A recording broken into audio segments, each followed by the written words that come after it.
నమస్తే welcome to Liya News. Jaganmohan Reddy 2.0లో కిలాడి లేడీ నిడిగుంట అరుణ హోంమంత్రి కాబోతుందా? ఎస్, ఇదే ఆవిడ పోలీసుల ముందు చెప్తోంది. ఆవిడ చేసినటువంటి పనులకు గాను ఇప్పుడు పోలీసులు ఆవిడ కస్టడీకి తీసుకున్న విషయం తెలిసిందే. అయితే ఈ కస్టడీలో ఆవిడ సంచలన విషయాలు వెల్లడించారు. ఆవిడ గూడూరు టికెట్ను ఆశించినట్టు, అలాగే ఇప్పుడు ఏ పార్టీ అధికారంలోకి వచ్చినా కూడా ఎస్సీ మహిళనే హోంమంత్రి చేస్తుంది కాబట్టి వైసీపీ నుంచి ఎస్సీ మహిళలు తనకంటే గట్టిగా మాట్లాడే వాళ్ళు ఎవరూ లేరని, సో ఆవిడ టికెట్ ఆశించి ఒకవేళ వైసీపీలో జాయిన్ అయ్యి గెలిస్తే ఆవిడకే హోంమంత్రి పదవి ఇస్తారని, ఆ పదవి వచ్చిన తర్వాత పోలీసులందరికీ ఎవరికి కావాల్సిన పోస్ట్ వాళ్ళకి ఇస్తానని చెప్పి కూడా ఆవిడ పోలీసులు కూడా మభ్యపెట్టినట్టు తెలుస్తోంది. సో మరి నిజంగానే మరి జగన్మోహన్ రెడ్డి గారేమో 2.0లో సినిమా చూపిస్తా అంటున్నారు, ఈవిడేమో నేను హోంమంత్రి అవుతా అంటుంది.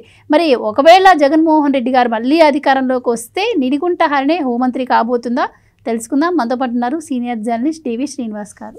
నమస్కారం సార్. నమస్తే సార్. నిడిగుంట అరుణ గారు చాలా ఊహల్లో బతికినట్టు కనిపిస్తున్నారు. ఆవిడ ఏకంగా హోంమంత్రికే ఆ పోస్ట్కే టెండర్ పెట్టినట్టున్నారు. నేను హోంమంత్రి అవుతాను అంటే ఇంక 2.0 వస్తే మరి ఆవిడ హోంమంత్రి ఆవిడ చెప్పినట్టు అవుతుందా? జగన్మోహన్ రెడ్డి గారు ఆవిడకి ఇస్తారా? అసలు ఏంటి సార్, ఏం జరుగుతుంది? అంటే రాజకీయం ఎంత దిగజారిపోయింది. రౌడీ షీటర్లు ఏ విధంగా రాజకీయాన్ని శాసిస్తున్నారు అంటే వాళ్లే ముఖ్యమంత్రులు అవుదామని, వాళ్లే హోమ్ మినిస్టర్లు అవుతామని, ఎట్లా అటు రాజకీయ నాయకులు రౌడీ షీటర్లకు దాసోహం చేశారా, లేదు పోలీసులు రౌడీ షీటర్లకి దాసోహం చేశారా? అంటే ఆ గీత చెరిగిపోయింది. ఎవరు రౌడీలు, ఎవరు గుండాలు, ఎవరు పోలీసులు, ఎవరు పొలిటీషియన్లు, ఆ తేడా లేకుండా పోయిందనమాట. అంటే రౌడీలే పొలిటీషియన్లు అవుతారు. ఇప్పుడు మనం గతంలో ఏంటి, జగన్మోహన్ రెడ్డి 5 ఏళ్లలో పోలీస్ రౌడీ చట్టపట్టాలు, పోలీస్ స్టేషన్లలో రౌడీల పుట్టినరోజు వేడుకలు, కేక్ కటింగ్లు, అంటే పోలీస్ ఇన్స్పెక్టర్లుగా ఉన్నటువంటి వాళ్ళు, స్టేషన్ హౌస్ ఆఫీసర్లుగా ఉన్నటువంటి వాళ్ళు కేక్ కట్ చేసి ఆ రౌడీ షీటర్కి తినిపించడం. గతంలో మీడియాలో కథనాలు, ఆ ఫోటోలు మనం విసిపోయాం. ఇప్పుడు ఆమె నిన్న మాట్లాడుతూ 3 రోజులు కస్టడీలో ఉంటూ ఏది గూడూరు శాసనసభకు పోటీ చేద్దామనుకున్నాను, నెక్స్ట్ అసలు హోంశాఖ మంత్రిగా బాధ్యతలు చేపడదాం అనుకున్నాను, నేను కనుక హోమ్ మినిస్టర్ అయితే మీకు కావాల్సిన ప్రమోషన్లన్నీ ఇస్తాను అంటే ఇప్పుడు నమ్మిన వాళ్ళది తప్ప, చెప్పే వాళ్ళది తప్ప. ఇక్కడ ఏంటి, పోలీసుల్ని ఎలా ఆడుకుంది అమ్మాయి అరుణ. ఇప్పుడు గూడూరు, సుళ్ళూరుపేట, లేకపోతే అటు నెల్లూరు జిల్లా, చిత్తూరు, తిరుపతి, మొత్తం ఆ ప్రాంతం అంతా కూడా అటు పోలీసునైనా సరే, ఇటు పొలిటీషియన్ అయినా సరే శ్రీకాంత్, అరుణ ఎలా చెరబట్టారు. అనేక హత్యలు మరి వాళ్ళు బయటకు వస్తున్నాయి. ఏంటి, ఎవరో ట్రాన్స్జెండర్ హత్య అంట. ట్రాన్స్జెండర్ హత్య తాలూకు ఇన్ఫర్మేషన్ ఆమె ఫోన్లో లభ్యమైంది అంటున్నారు. అరుణ ఫోన్లో ఇంకెన్ని బయటకు వస్తాయి. ఫోన్ ఓపెన్ చేయడానికి అనుమతి అడిగింది పోలీస్ కోర్టుని. అంటే ఇప్పుడు ఆ ఫోన్లో సమాచారం కనుక బయటకు వస్తే అసలు పోలీస్ వ్యవస్థ భూకంపం పుట్టుద్దా, రాజకీయ వ్యవస్థ నేల కూలుద్దా? అంటే మొన్న ఒక వీడియో బయటకు వచ్చింది కదండి, ఆ వీడియోలో ఒక ఎమ్మెల్యేని, టీడీపీ ఎమ్మెల్యేని చంపుతామని కూడా, సో ఈవిడ ఫోన్లో నుంచి రికవరీ చేసుకున్నాక వచ్చిన వీడియోనే అది కూడా అంటున్నారు.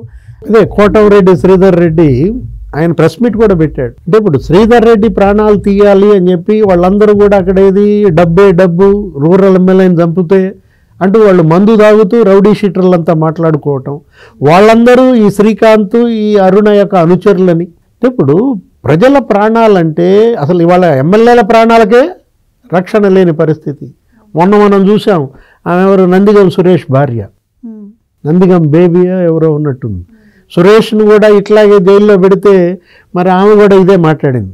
అదే అడగబోతున్నా సార్, నేను ఆవిడ కూడా వచ్చి నేను హోంమంత్రిని అవుతానని చెప్పి, నెక్స్ట్ హోమ్ మినిస్టర్ నేనే అని నందిగం బేబీ వ్యాఖ్యలు, లేకపోతే ఇప్పుడు ఈ నిడుగుంట అరుణ వ్యాఖ్యలు చూస్తుంటే, గతంలో జగన్ హయాంలో హోమ్ మినిస్టర్గా చేసింది ఎవరు, మేకతోటి సుచరిత, లేకపోతే తానేటి వనిత.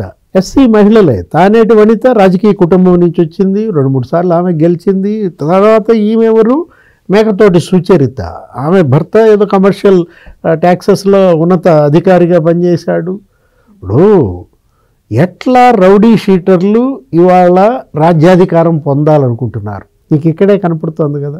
ఆ మాట ఒక రౌడీ షీటర్ నోటి నుంచి వచ్చిందంటే రౌడీల రాజ్యంగా ఆంధ్రప్రదేశ్ మారింది. అంటే వీళ్ళందరికీ ఎలాంటి హామీ లభించకుండానే వీళ్ళు ఇలాంటి హోప్స్ పెట్టుకుంటున్నారంటారా? అంటే వీళ్ళతో పనులు చేయించుకోవడం కోసం ఇలాంటి హోప్స్ వీళ్ళకి ఇచ్చిందంటారా అప్పుడు పార్టీ? అంటే లోపం వ్యక్తిదా వ్యవస్థదా? లోపం ఈ రౌడీలదా, ఈ రౌడీలకు సాగిల పడుతున్న ఆ వ్యవస్థదా? స్పష్టంగా లోపం వ్యవస్థలో కనపడుతుంది. ఇప్పుడు వ్యవస్థ దాసోహం చేసింది ఎవరికి? ఈ రౌడీలు, ఈ గుండాలు. అసలు ఎప్పుడన్నా విన్నామా మనం చెడ్డీ బ్యాచ్ అంట, లేకపోతే బ్లేడ్ బ్యాచ్ అంట, గంజాయి గ్యాంగులు. నియోజకవర్గానికి ఒక గ్యాంగ్ తయారైంది. మొత్తం 175 గ్యాంగులు, 175 నియోజకవర్గాల్లో. జగన్ 5 ఏళ్లలో ఒక రౌడీ రాజ్యంగా రాష్ట్రం మారింది. అటు గంజాయి, ఇటు డ్రగ్స్, విచ్చలవిడిగా అమ్మకాలు. అసలు ఈమె ఎక్కడ? గూడూరులో, సుళ్ళూరుపేటలో ఆ గంజాయి అమ్మకాల్లో ఈమె పాత్ర. లేకపోతే అక్కడేంటి, అక్కడ అసలు వ్యభిచార కేంద్రంగా చేశారు అన్నారు. అక్కడ మొత్తం హోటల్స్ అన్నీ కూడా వీళ్ళ దీంట్లో పెట్టుకుని, అక్కడ ఎమ్మెల్యే బినామీ సంజీవయ్య ఎవరో ఒక మాజీ ప్రజాప్రతినిధిని బెదిరించిందంటే, నీ వీడియోలు నా దగ్గర ఉన్నాయి, 50 లక్షలు ఇస్తావా చస్తావా అని. అంటే బ్లాక్ మెయిలింగ్. వీళ్ళ బలహీనతలు ఎవరు? రాజకీయ నాయకుల బలహీనతలు అనాలా, లేకపోతే పోలీస్ ఆఫీసర్ల బలహీనతలు అనాలా? ఐపీఎస్లుగా చేసిన వాళ్ళు వీటికి లోబడితే. ఇప్పుడు మనం చూసాం గతంలో జోగి రమేష్ మాజీ ముఖ్యమంత్రిగా ఉన్న చంద్రబాబు ఇంటిపై దాడికి వెళ్ళాడు. ఆయన ఎమ్మెల్యే, ఎవరు? సుదీర్ఘకాలం రాజకీయంగా గెలిచినటువంటి వ్యక్తి, నిలబడినటువంటి వ్యక్తి. అట్లాంటి జోగి రమేష్ రౌడీలందరినీ వెంటేసుకుని అసలు మాజీ ముఖ్యమంత్రి ఇంటిపై దాడికి వెళ్తే అతనికి మంత్రి పదవి ఇచ్చాడు జగన్మోహన్ రెడ్డి. అంటే ఏంటి సంకేతం? లేకపోతే మాచర్ల ఏది ఆ బొండ ఉమా, బుద్ధ వెంకన్న వాళ్ళ పైన దాడి చేసి మరి ఆ తురకా కిషోర్ అసలు వాళ్ళ కారు మీద మామూలుగా బాదాడా, తల పగిలింది అక్కడ అడ్వకేట్ కిషోర్కి. అతన్ని మున్సిపల్ చైర్మన్ చేశారు.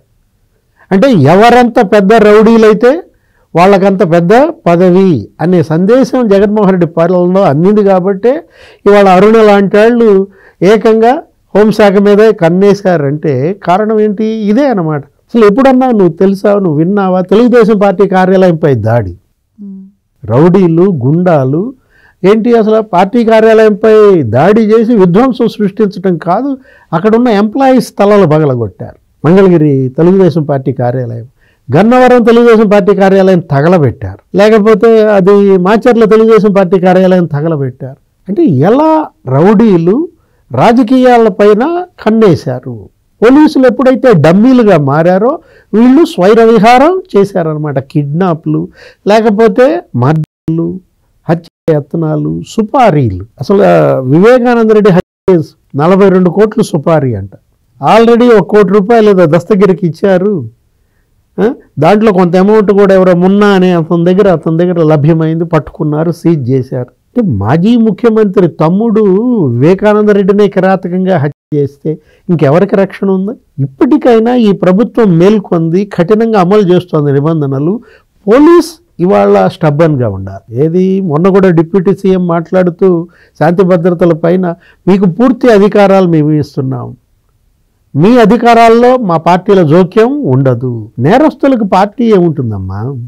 ఇప్పుడు ఈ రౌడీలకు పార్టీ ఉంటుందా? ఇప్పుడు వీళ్ళు ఏ పార్టీలో కావాలంటే ఆ పార్టీలో చేరతారు, ఆ పార్టీ వాళ్ళ యొక్క బలహీనతలను అడ్డం పెట్టుకుని బ్లాక్మెయిల్ చేస్తారు, సీట్లు తెచ్చుకుంటారు. తస్మాత్ జాగ్రత్త. ఇక్కడ మేల్కోవాల్సింది వ్యవస్థ ఒకటే కాదు, ప్రజలు కూడా మేల్కోవాలి. మళ్ళా ఇంకోసారి తప్పు గనక చేస్తే, తప్పటడుగు గనక వేస్తే జరిగే పరిణామాలు ఇయే. అరుణను హోమ్ మినిస్టర్ చేసుకుంటారా లేదా డిసైడ్ చేసుకోవాల్సింది కూడా జనమే అన్నమాట. Thank you so much. Please subscribe to Leo news for more videos.